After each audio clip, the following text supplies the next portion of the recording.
Well, howdy. This is the first carnivorous plant terrarium I set up. It's about a year old, and it's been doing okay. I have a couple of pings in here, and I have a Drosera, and I have a Venus flytrap, and I have a Nepenthes, which is in the center. And I don't know that you can really see it that clearly from here, so I'm going to zoom in. This is one of the Pingularias. I may have mispronounced that anyway. Ping for short. This is Drosera sundew.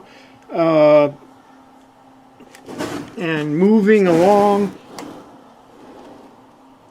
here's another Pingularia. That one is actually flowered a couple of weeks ago, and it looks like my Venus flytrap is ready to flower here. I probably cut the flowers off, but the thing I really wanted to show you is this Nepenthes here in the center. This is Nepenthes truncata. It was very small when I got it, and you can see it's kind of reddened, and that's because it was getting more light than it needed, really. The problem was putting it in here. It needs lower light than the other plants, and I was afraid if I turned it down too much, the other plants would suffer. So it's in here. Got a nice picture on it. A couple of smaller, older ones that have dried up, and you can see the leaves kind of have a reddish tinge from the sunlight. Not sunlight, but from the LED. And it's got a volunteer fern in it. I didn't plant it. It must have just, a spore got in there somehow. So, it's not really doing everything that I would like it to do. I've had a hard time to get moss growing in here. You can see some of it grows, but it's kind of discolored. I have some sphagnum moss coming. I don't know what kind this is, but we'll see. And this fly trap here, if I can get to it. Yeah, the fly trap is really not supposed to be an indoor plant. It likes to have a dormant season, but so far it's been fine. I do have a water gauge here. You can kind of see it in the corner, so I know when I need to add more water, because you know, these are buried in the substrate. I moved down the Nepenthes a bit. It used to be higher up. I moved it down so it would be a little further from the light. And I actually put a bunch of netting over the top to even right in the center to lower the light a little bit more. But I really can't lower this lighting anymore, so it's just going to have to adapt.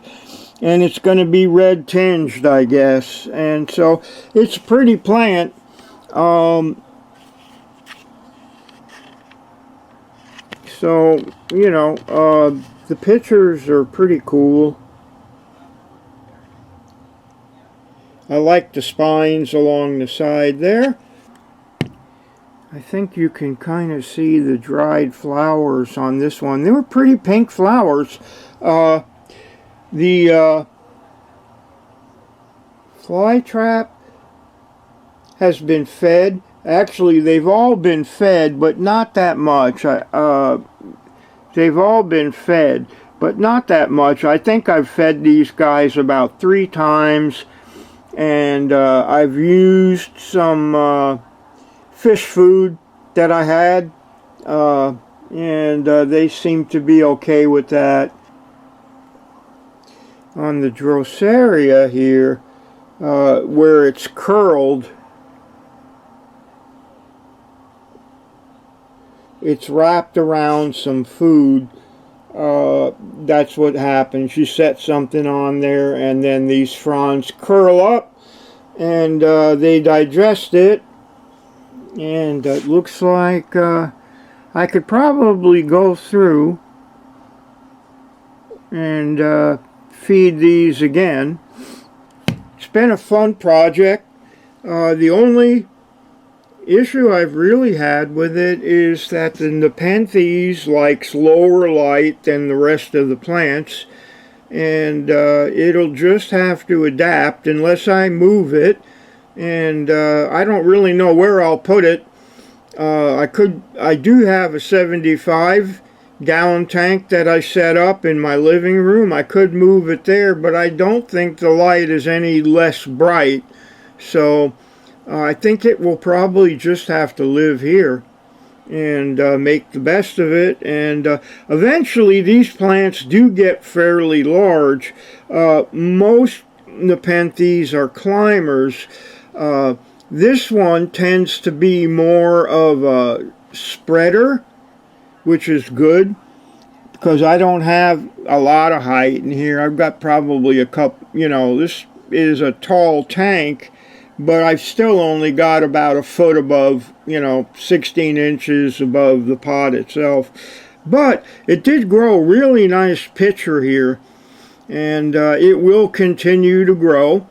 So I'll be back to update again. In the meantime, take good care of yourselves. Happy gardening. I think I'm going to remove the flowers on this Venus flytrap here, because that's just going to take energy away from the plant itself. And we'll see what happens. All right, take care. Have a good one. See y'all later. Bye-bye.